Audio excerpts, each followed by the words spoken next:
kasama ang pamilya o katambay ang barkada, ganito pa rin ako, palaging masaya.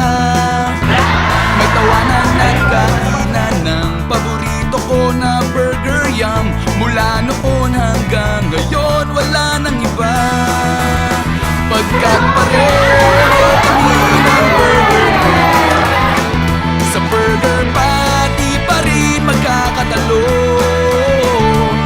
Kahit saan ka maghanap, walang ibang langhap sarap. Parang ako, walang katulad, walang iba,